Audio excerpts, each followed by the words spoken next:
Gimana caranya memelihara kelapa sawit agar berbuah banyak? Tujuan utama membudidayakan kelapa sawit adalah untuk mendapatkan buah. Semakin banyak buah yang diperoleh, maka semakin besar pula keuntungan yang didapatkan oleh petani. Faktanya tingkat produktivitas tanaman kelapa sawit berbanding lurus dengan bentuk pemeliharaannya. Apabila pohon sawit dipelihara dengan benar, maka pohon tersebut pun akan menghasilkan buah dalam jumlah yang melimpah. Begitu pula sebaliknya jika pohon sawit kurang mendapatkan perawatan, buah yang dihasilkan oleh pohon tersebut pun menjadi kurang maksimal. Namun sebagai pebisnis, kita juga wajib memperhatikan biaya yang dikeluarkan selama merawat kelapa sawit. Pemakaian anggaran dapat dikatakan tepat bila biaya tersebut mampu menghasilkan tanaman kelapa sawit yang menghasilkan buah yang optimal. Perhatikan faktor-faktor berikut ini untuk memaksimalkan penggunaan anggaran biaya pemeliharaan kelapa sawit. 1. Penyesuaian metode dengan lingkungan. Metode pemeliharaan kelapa sawit harus disesuaikan dengan kondisi lingkungannya. Mungkin saja bentuk perawatan pohon sawit di suatu daerah berbeda dengan daerah lainnya. Sebagai contoh, tanaman yang dipelihara di lahan gambut membutuhkan unsur hara mikro seperti Cu dan V dalam jumlah yang melimpah. Kelapa sawit di daerah gambut juga memerlukan sistem drainase yang baik untuk mencukupi kebutuhan airnya. Hal ini berbeda dengan kelapa sawit yang ditanam di lahan mineral yang tidak terlalu membutuhkan mineral Cu dan V. 2. Pengendalian gulma secara intensif. Gulma adalah tanaman pengganggu yang tumbuh di area lahan kelapa sawit. Adanya gulma akan mengurangi unsur hara yang tersimpan di dalam tanah yang notabene sangat dibutuhkan oleh pohon sawit dalam mendukung pertumbuhannya.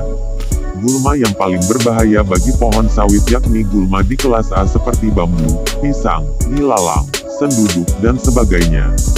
Pengendalian gulma dapat dilakukan baik secara mekanis maupun kimiawi. Pemberantasan hama dan penyakit. Terdapat cukup banyak hama dan penyakit yang sering ditemukan menyerang tanaman kelapa sawit. Hama dan penyakit tersebut dapat menyerang sekujur pohon kelapa sawit mulai dari akar, batang, pelepah, daun, bunga, hingga buah. Pemberantasan yang tepat terhadap hama dan penyakit ini sejak dini mampu mempertahankan produktivitas pohon sawit yang Anda pelihara. Pemupukan dengan jadwal dan dosis yang tepat. Pemupukan kelapa sawit tidak boleh dilakukan sembarangan. Pemupukan ini harus dikerjakan menurut jadwal yang telah disusun sebelumnya dan menggunakan dosis yang tepat.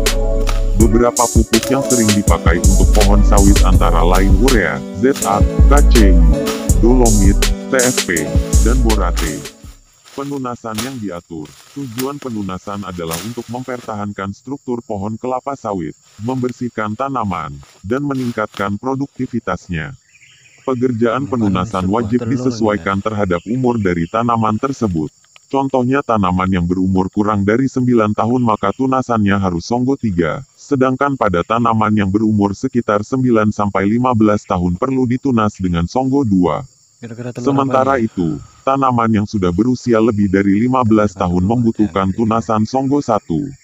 Prosedur pemanenan yang benar. Proses pemanenan buah kelapa sawit harus dilaksanakan dengan teknik yang benar.